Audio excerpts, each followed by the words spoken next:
Cominciamo col tuo inizio da giovane.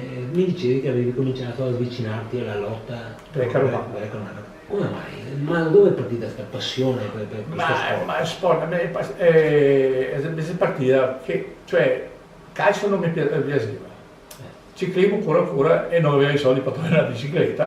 E più ora avuto perché avevo in palestra sotto la cavalcavia dei ferrovieri che faceva lotta, però mi piaceva più fare il pugile. E dove era sotto la palestra? Dove ha fatto il nuovo? Adesso chi ha fatto il nuovo, che ha dovuto spaccare il cavalcavia. Era la palestra del lotta greco-romana. Era dei bei campioni anche di lotta. Sì, era abbastanza frequentata quindi. Cioè era frequentata. Con Nanni.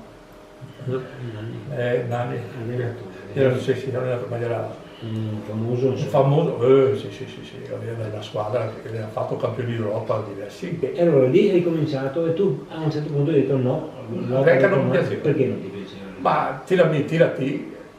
No, io mi piaceva essere un po'. Uno scontro diretto. Sì.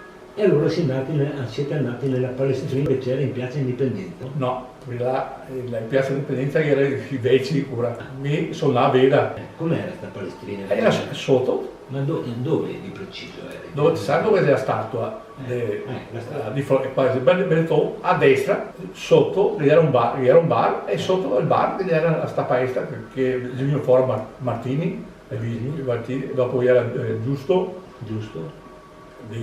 Di grandi campioni veramente ben pugili. Prima della guerra?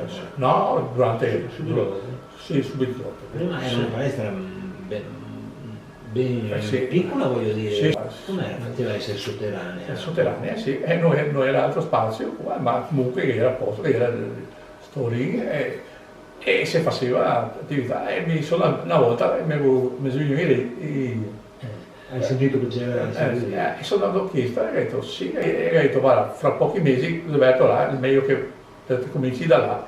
E sono là, e infatti ho cominciato là.